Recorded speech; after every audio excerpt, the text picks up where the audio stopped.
आता पाहूया टॉप 9 महत्त्वाच्या बातम्या। लोकसभा निवडणुकीच्या निकालानंतर भाजपमध्ये मोठे फेरबदल होणार। भाजपचे राष्ट्रीय अध्यक्ष जे.पी. नड्डांचा कार्यकाळ 6 जूनला संपणार। भाजपला नवा राष्ट्रीय अध्यक्ष मिळण्याची शक्यता। पुण्यामध्ये निकालाआधीच मुरलीधर मोहोळ यांच्या कार्यकर्त्यांकडून बॅनरबाजी। पुण्याचे खासदार मुरलीधर मोहोळ बॅनरवर उल्लेख। एक्झिट पोलनुसार पुण्यातून मुरलीधर मोहोळ आघाडीवर।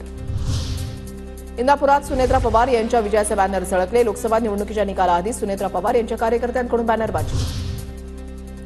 पुणे अपघात प्रकरणातील अल्पवयीन मुलाच्या आईकडून रक्त दिल्याची कबुली। अपघातावेळेला अल्पवयीन मुलगा गाडी चालवत असल्याचंही केलं कबूल। ब्लड रिपोर्ट फेरफार प्रकरणी अल्पवयीन आरोपीची आई शिवानी अग्रवाल अटकेत। शिवानी अग्रवालची ससून रुग्णालयाच्या ऐवजी औंध शासकीय रुग्णालयामध्ये वैद्यकीय चाचणी। वैद्यकीय चाचणीनंतर शिवानी अग्रवालची कोठडीमध्ये रवानगी। शिवानी अग्रवालला आज कोर्टामध्ये हजर केलं जाणार। साताऱ्याच्या कराडमध्ये काँग्रेस दुष्काळ पाहणी समितीची आज बैठक। पृथ्वीराज चव्हाण यांच्या अध्यक्षतेखाली बैठकीचं आयोजन। आज मध्य रेल्वेवरील 3 दिवसांचा मेगा ब्लॉक संपणार। दुपारनंतर ठाण्यामधल्या प्लॅटफॉर्म विस्तारीकरणाचं काम पूर्ण होणार।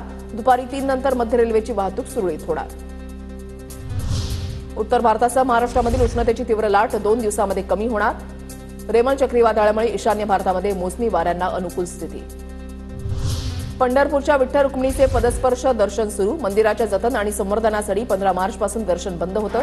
चंद्रकांत पाटलांच्या हस्ते विठुरायाची पूजा।